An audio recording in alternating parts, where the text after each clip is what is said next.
So these questions, when we do these things, it's just kind of a way to get to know yourself better. And in particular, something like this.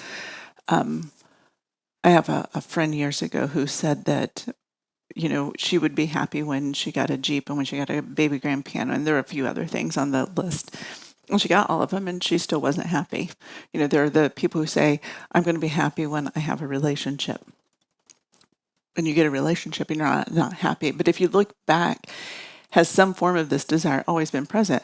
The relationship, wanting a relationship, could have started as far back as not having the relationship that you wanted with your parents.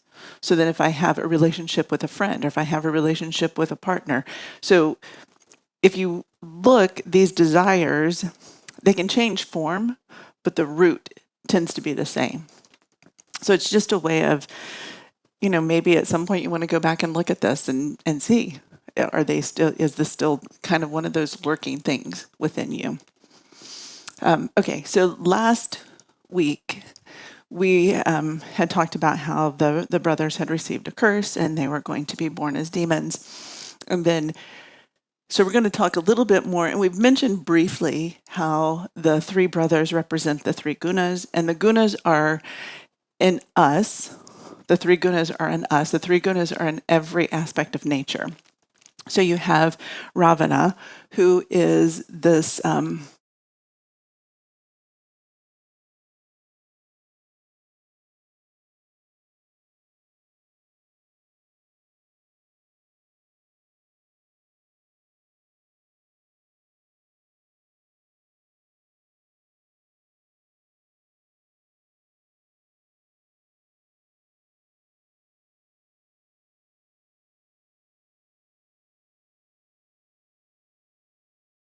have to move through this rajasic energy in yourself. So you can have sattvic rajas. So that would be, instead of going dancing, you do an asana practice. So you have to move through these things. And then you have your sattva, and that sattva is vibhishana, and that is your spiritual sensitivity. And it's when we think about these in ourselves, there's one that's more dominant. So as you get to know yourself better, you know that if you're a more tamasic person, or say that you know that there's some, for whatever reason, this tamasic energy seems to be heavy in you at this particular time, what do you need to do to move out of that tamasic energy? It could be that maybe you're feeling like, I don't want to do anything. I just want to veg out. So maybe instead of vegging out, you go to your practice room and you're like, I'm going to do some breathing. I'm going to do some restorative asana to feed that tamas, right? But then chances are you probably want to start moving more too. So then you start getting out of that inertia, that laziness, that dullness in you. The rajasic energy, same thing. These are all individual. So if you're feeling really rajasic, you're feeling, the rajasic energy of wanting to be out in the world and just getting that energy of being really built up. Maybe instead you say, you know what, I'm feeling rajasic, but maybe I'm going to go take a walk in the woods. So you're still moving, you still got that energy moving, but it's not being out, it's not going to the club, it's not going shopping, it's not going to all those other activities that feed that rajasic energy in yourself. And the problem is that our spiritual, excuse me.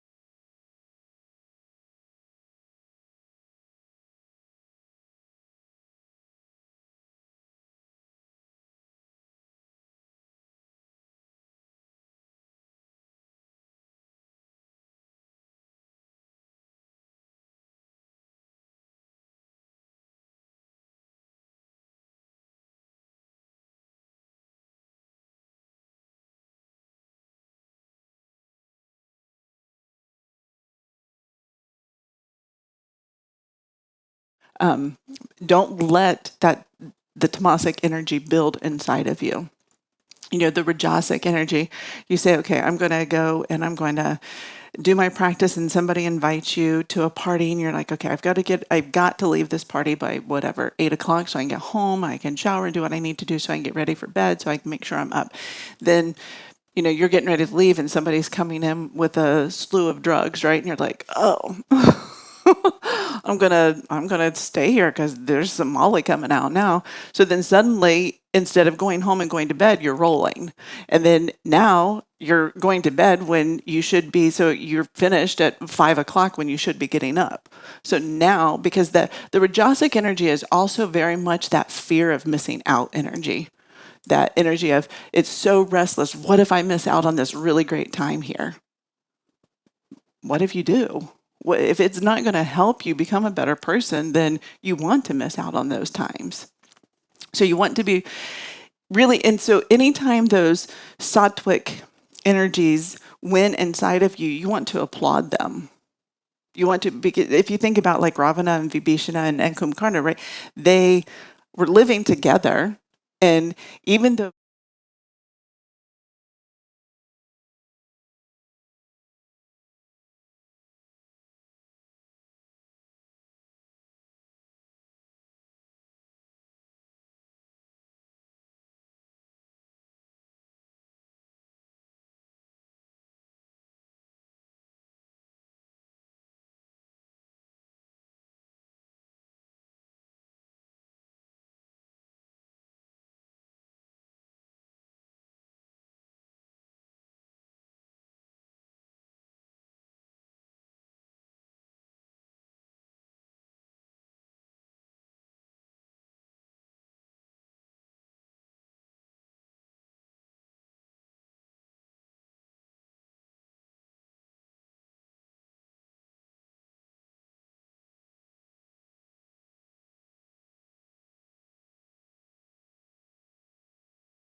when we think of Ravana, because he has the 10 heads, that he represents he has the 10 indriyas, and you have the jnana.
She's getting what she gets. She's putting it in there. If we were going out to work in the garden, she was going to the garden. It was direct movement. It wasn't, oh, let me do this, let me do that, let me do this, let me do that. Even my mom, I can see such a difference in her in the last year. Yes, she's older, but watching her since my brother has died, her standing, her gait, everything has completely changed in her. And what a thing that talk about the entrance gates there that were consumed, seeing your oldest son, watching your oldest son die, right? Hearing the death gurgles as he was dying. As a mother, right? Or any parent, but probably I would think the mother would be the most intense. I don't know. Parviz is a father, so maybe you can speak against us.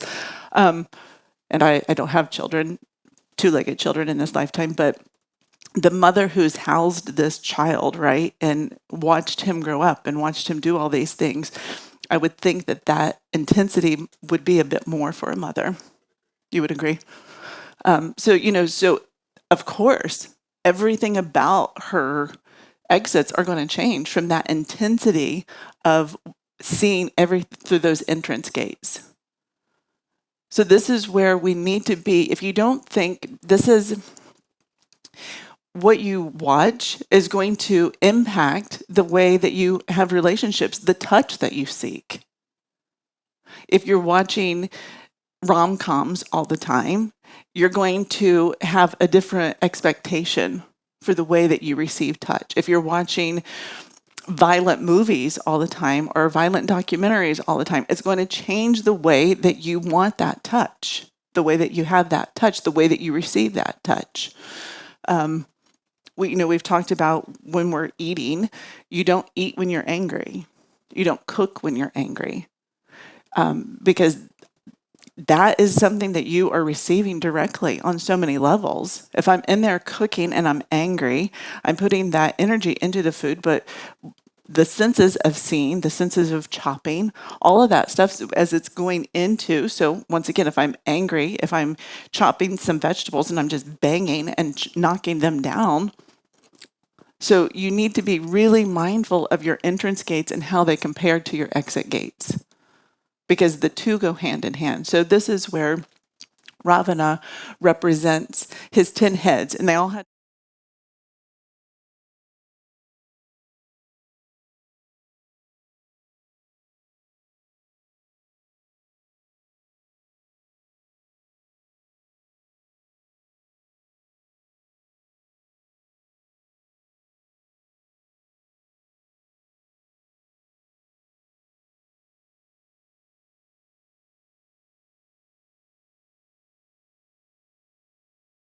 And then you have the passenger in the chariot, and that's the Atman. And then you have the driver, who's the Buddhi. And then you have the reins, which represent the horses, or the reins, which represents the mind, the manas, and the horses represent our senses. And then the path that the horses are on represents the world, the path that we're on. So if you think, and it's unfortunate, but the Buddhi is asleep right now. Our Buddhis are asleep. So you have the Manas who is, and this is really amazing. This was written thousands of years ago to explain what we're doing now. And it's even worse now because we're living in this instant gratification society. We're living in YouTube shorts. Is that what it's called? And how long are they? 11 seconds. Talk about the attention span. Talk about horses going everywhere. The next few generations, man, it's going to be rough. It's going to be really, really rough. And this is where I have to share this story about Parviz because I was really proud when he shared it. So his daughter, he said, you can get an iPhone if you get straight A's for the quarter. Is that okay? Okay. Okay. And she got all A's and one B. Was it an 89, right? And he didn't give in. Isn't that amazing? Because how many parents would just give in? Oh, okay, it's okay. So she has to get straight A's to get it, and then she has to maintain A's and B's. I think that's great. We need parents like that. We need parents to hold the kids accountable because our kids are just becoming so much more less attentive to things. And this is where, a few years ago, they came out with this whole thing about the indigo child and how the indigo children are going to save us. This is the most ridiculous thing in the world because you have to save yourself. I have to save me.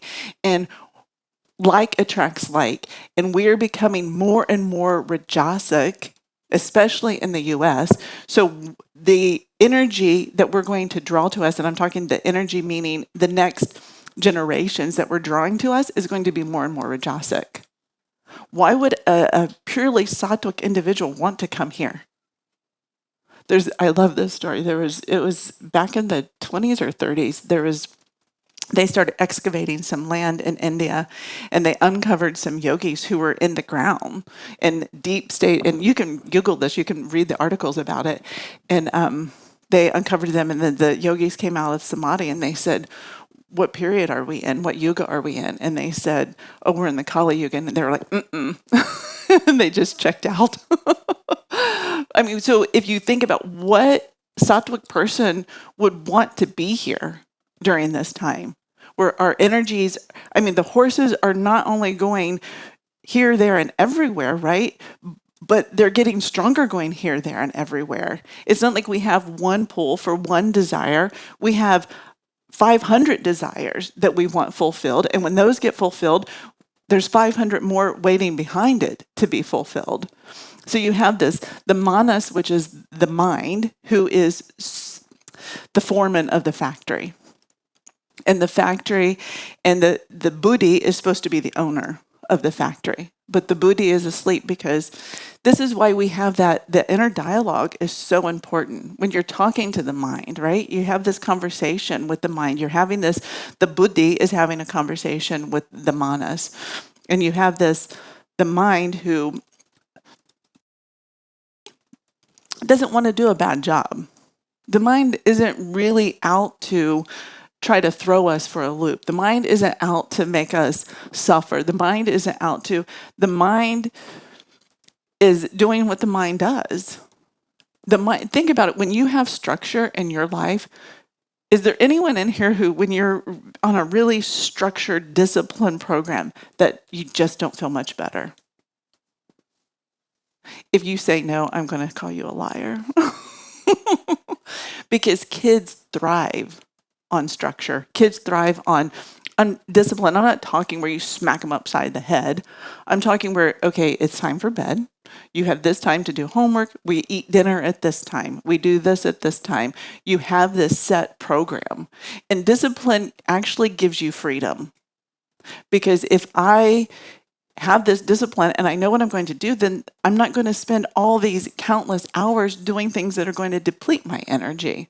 I'm not going to spend hours looking for a next party to go to. I'm not going to spend hours shopping. I'm not going to spend hours going to sporting events, all these different things that really deplete us. When you have that discipline, when you have that commitment, you are actually stronger and you feel more empowered.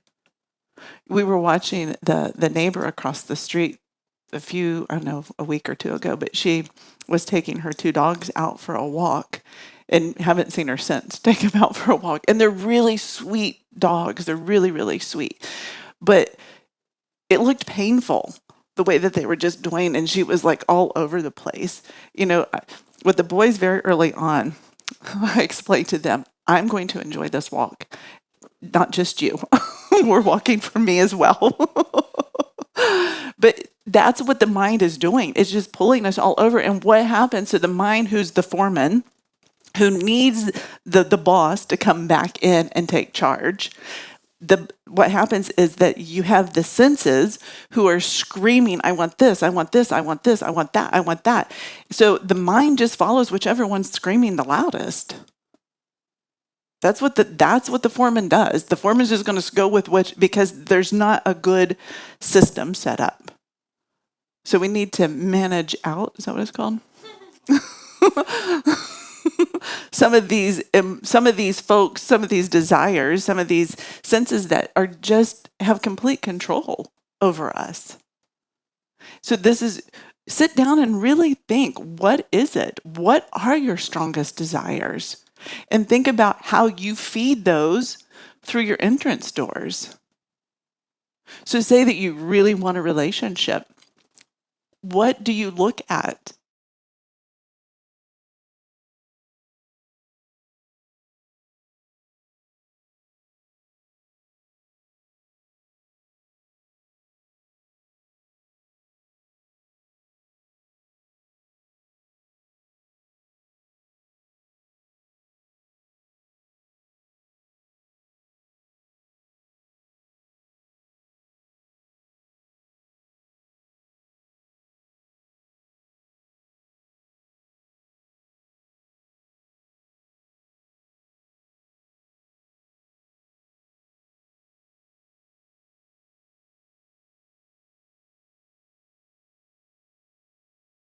And what are the things that you're doing that can help you seek peace? Because if I'm really seeking peace, if I'm really seeking contentment, then why am I watching TV all the time? Why am I looking at YouTube shorts? Why am I on Instagram? Why am I whatever it is that we do that squanders time away from us? Because so many things squanders time. And this is part of knowing thyself. When you know yourself, you start to change. There's no question about it. It's you'll make a 180, you'll make another 180, and you'll make another 180, and you'll make another 180. It's this constant changing. And start looking at when do you vacuum the same? Do you wash dishes the same? Do you cook the same? Do you eat the same? Do you talk the same? Because when you start doing a practice, you start being really much more mindful of your entrance gates. And when you're more mindful of your entrance gates, those exit gates change. And things that you don't even think about changing, you realize that, oh, I didn't vacuum like this before. Or, oh, I didn't fold clothes like this before. All those things start to change because of doing your practice, and because we must never forget the abhyasa, the practice, but the viveka that grows from the practice, that discrimination, which directly, once again, impacts our entrance gates, that vairagya. So we have that discrimination, we have that dispassion. All this is going to come through doing the practice. You will see things changing. I was talking to someone earlier last week about, you can maybe start the practice. And this is where Yogananda says it, and I love it. It's in the movie Awake. One of his students is talking to him and asking him and saying, so you mean I can still drink and I can still womanize and I can still do all of this stuff? And he said, yeah, of course you can. But once you do your practice, I can't promise you that you're going to want to do it. Because you have that dispassion, because you're like, no, if I stay out all night, tomorrow's not going to be a good day. My practice isn't going to be good. I'm not going to feel happy. I'm not going to feel more content. I'm not going to feel more peaceful. So you start to look at those things, and you start to have that discrimination of, and then you start to feel satiated with the practice that you do. So there is that desire to be in the world becomes less and less. But it only comes from making this commitment, from having that discipline, from setting a sankalpa, from acknowledging when your vibhishana, when your sattvic energy reigned, when it conquered the rajasic and the tamasic energy. We have to acknowledge those things. It's like acknowledging when your intuition was on. Something you were in practice and you felt really at rest and peace and calm and settled, and this intuitive flash happened. Acknowledge that. Also acknowledge when your intuition wasn't on point, because that gives you a cue too. That gives you, okay, where was my ego? And where was my ego playing here? How did my ego get into making this assumption, as opposed to just pure intuition seeing something? I just saw that. So let's read this.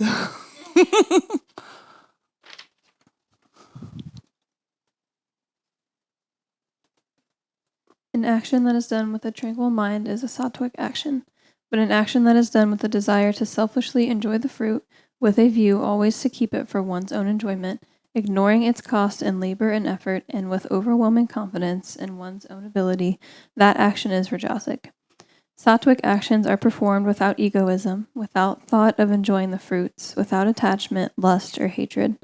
Rajasic actions are permeated with all of these negative qualities. Actions done without the desire to enjoy the fruits will undoubtedly lead to greater happiness. Rajasic actions can lead only to greater misery. Tamasic action leads only to degradation. Degradation. Why I struggle with that? It happens without thought to what damage or injury it might cause. Therefore, one should observe oneself carefully to guard against performing tamasic actions. The characteristic of a rajasic man is that he is given to enjoyment.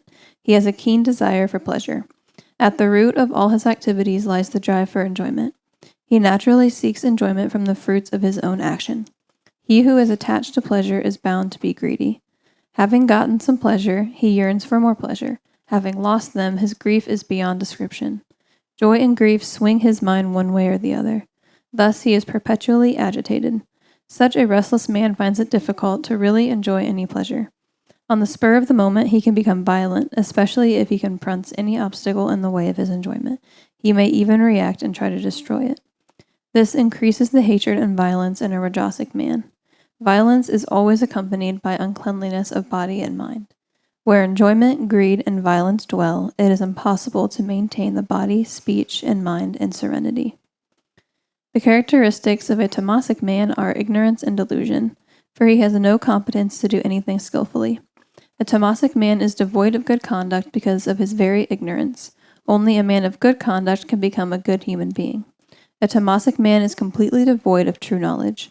Filled with delusions, he cannot contribute in knowledgeable discussions, nor can he perform any activity with skill, nor propagate good ideas.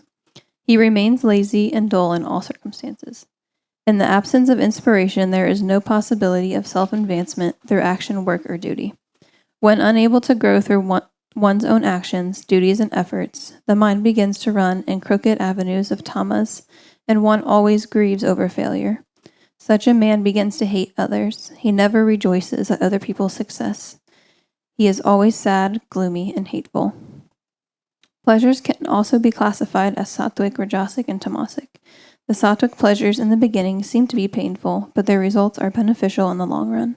They bring serenity of mind, knowledge, penance, control of the senses, and self-purification, which purify the way of the soul.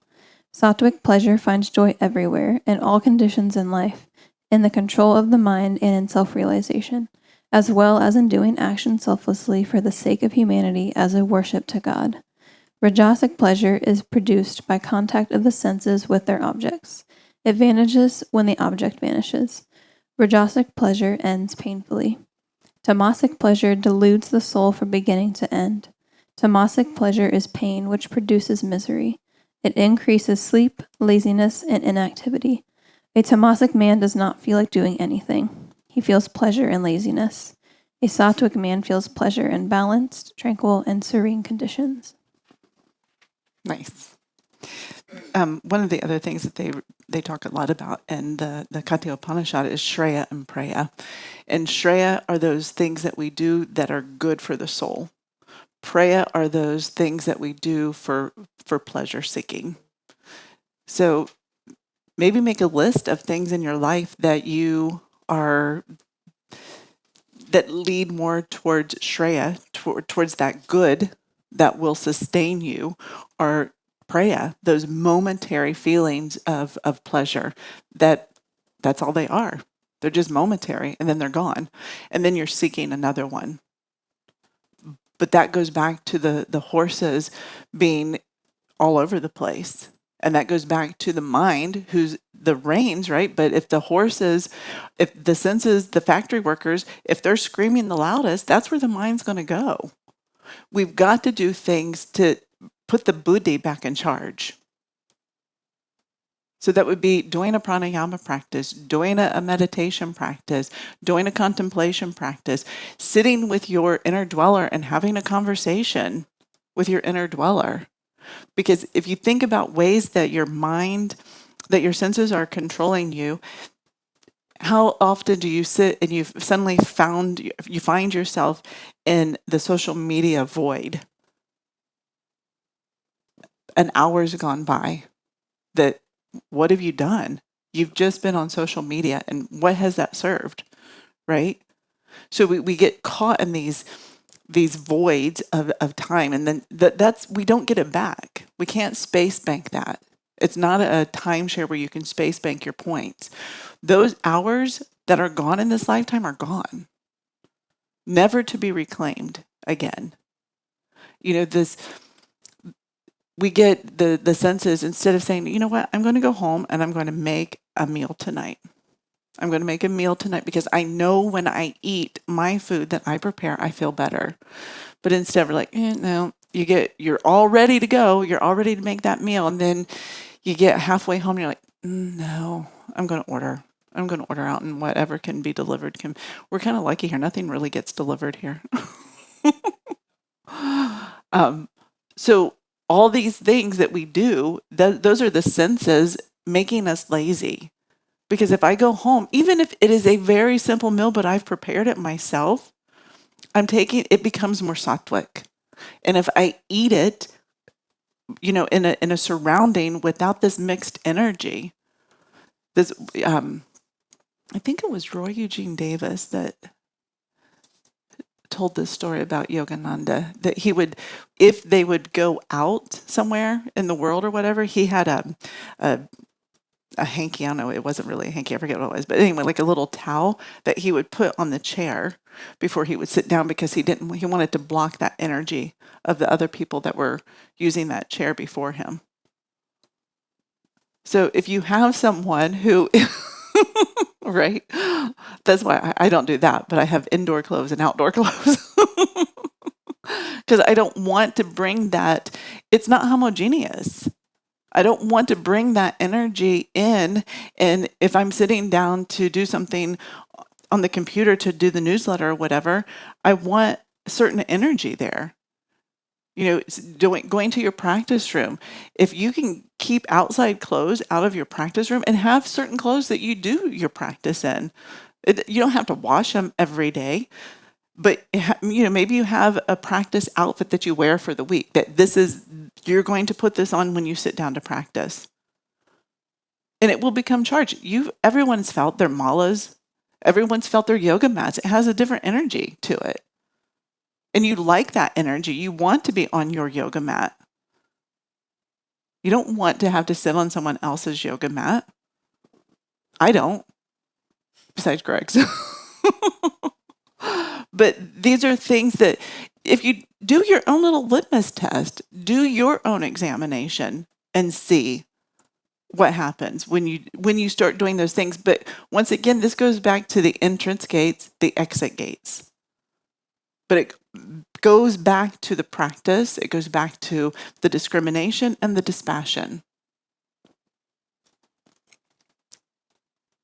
And then, do we talk about, pratyahara. This is so if you want to break down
however it is, you set the intention, you follow through with it. It's it's imperative to start building up our strength from those places. Say you say, I'm going to have, so we're doing monthly, 1 day of silence here monthly, but what if you say, I'm going to practice silence from 1 day a week from 8 in the morning until 10, or from at night from 7 to 9, or from, and maybe it's silence for you at first, just saying, okay, I'm going to practice silence, which means from 8 to 10 until I go to bed, all devices are off. So maybe if you're, if you're living with someone, you can still communicate with them, but from 8 to 10 on Tuesdays, all devices go off. There's, nothing. And obviously if you have kids, you let them know that, but they can still reach you if it's an emergency. So there are ways that we can start controlling the food that we consume, but you have to start doing it. It's so important. We just said it's imperative. It's imperative to your growth as a spiritual being. Otherwise, that Rajasic energy, Riley and I have this is like a person on baby skates where they're skating vigorously, but they're not getting anywhere. Have you guys seen baby skates, right? Like they're just like moving as fast. And you see kids like sweating and things, and they're not. When Kyler was little, and Ed and I took him and we got him some rollerblades, and he was he was focused on rollerblading. He wasn't going very fast, but he was like, and I remember he was just profusely sweating as this little 3 or 4 year old, just pouring the sweat. But he was just like so focused. But that's our Rajasic energy. We just are on our baby skates and doing this and not going anywhere, but we're sweating while doing it. And then you have this Kumbhakarna, this energy that it's that confusion.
This doesn't just happen overnight. This is lifetimes of practice just to get where we are.